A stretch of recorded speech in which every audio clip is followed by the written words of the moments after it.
Hi friends, super singer junior sixer finals நாளைக்கு நடைபெற இருக்குது. ஸோ நாளைக்கு லைவா வந்துட்டு நம்ம மதியம் 3 மணில இருந்தே நம்ம வந்துட்டு பார்க்கலாம். ஸோ ஒரு 8 மணி அந்த மாதிரியான டைம்ல வந்துட்டு டைட்டில் வின்னர் யாரு அப்படிங்கறத வந்துட்டு அனௌன்ஸ் பண்ணுவாங்க.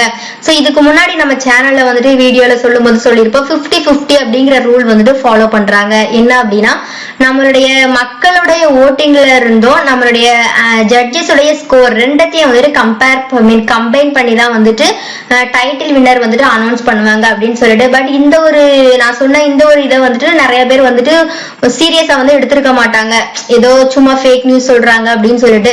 சோ இதை வந்துட்டு இன்னைக்கு நம்மளுடைய இந்த சனிக்கிழமை நடந்த எபிசோட்ல வந்துட்டு நம்முடைய பிரியங்கா அண்ட் மாக்காப்பா வந்துட்டு அபிஷியலா வந்து அறிவிச்சிட்டு இருக்காங்க. சோ கண்டிப்பா மக்களுக்கும் ஜட்ஜஸ்க்கும் ஒரு மிகப்பெரிய பொறுப்பே இருக்குது.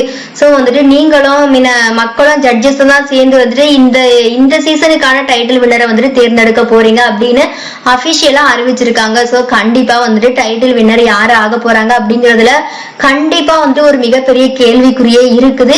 ஏன்னா ஏற்கனவே வந்துட்டு நம்ம ஜட்ஜஸ் மார்க் எல்லாமே போட ஆரம்பிச்சாச்சு. சோ செட் ஃபைனல்ஸ் ரவுண்ட்ல இருந்தே வந்துட்டு நம்மளுடைய ஜட்ஜஸ் மார்க் போட்டுட்டு இருக்காங்க.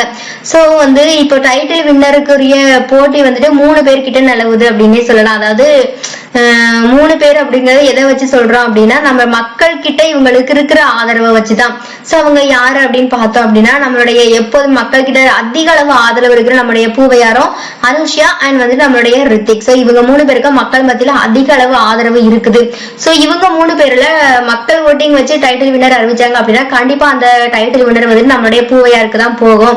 சோ இந்த தடவை ஜட்ஜஸோட ஸ்கோர்ஸையும் கம்பேர் பண்ணி பண்றதுனால நம்ம பூவையார் வந்துட்டு ஏற்கனவே செட் ஃபைனல் ரவுண்ட்ல வந்துட்டு 2 பாடல்கள் பாடியிருந்தாங்க. அதுல ஒரு பாடல் வந்துட்டு கொஞ்சம் ஸ்ருதி விட்டு பாடிட்டாரு.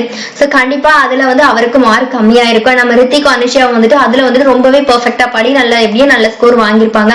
சோ கண்டிப்பா இதெல்லாம் வச்சு பார்க்கும்போது நம்ம பூவையாருக்கு வந்துட்டு டைட்டில் கிடைக்கிறது வந்து ஒரு மிகப்பெரிய கேள்விக்குறியா இருக்குது. அது மட்டும் இல்லாம கண்டிப்பா கிடைக்காது அப்படின்னு கூட சொல்லலாம். ஏன்னா நம்ம பூவையார் ஏற்கனவே ஒரு பாட்டு ஸ்ருதி விட்டு பாடியாச்சு. அண்ட் ஃபைனல்ஸ்லயே வந்துட்டு கண்டிப்பா ஸ்ருதியோட பாடணும். அண்ட் வந்துட்டு நம்மளுடைய அனுஷ்யா அண்ட் ரித்திக் வந்துட்டு ஆல்மோஸ்ட் ரொம்பவே அருமையா பாடுவாங்க. சோ இவங்களையும் தாண்டி நம்ம பூவையார் வந்துட்டு நல்லா பாடினா மட்டும் தான் வந்துட்டு அந்த டைட்டில பூவையாரால கைப்பற்ற முடியும். சோ ஒரு நாள் மட்டும் தானே இருக்குது, வெயிட் பண்ணி பாப்போம் யாரு அந்த டைட்டில வின் பண்ணுவா அப்படின்னு சொல்லிட்டு. சோ இந்த வீடியோ பத்தின உங்களுடைய கருத்துக்கள் என்ன அப்படிங்கறத கண்டிப்பா கமெண்ட் பண்ணுங்க. அண்ட் நம்ம பூவையாருக்கு வந்துட்டு இந்த டைட்டில் வின் பண்றதுக்கு சான்ஸ் இருக்குதா அப்படிங்கிற உங்களுடைய கருத்துக்களையும் கண்டிப்பா கமெண்ட் பண்ணுங்க.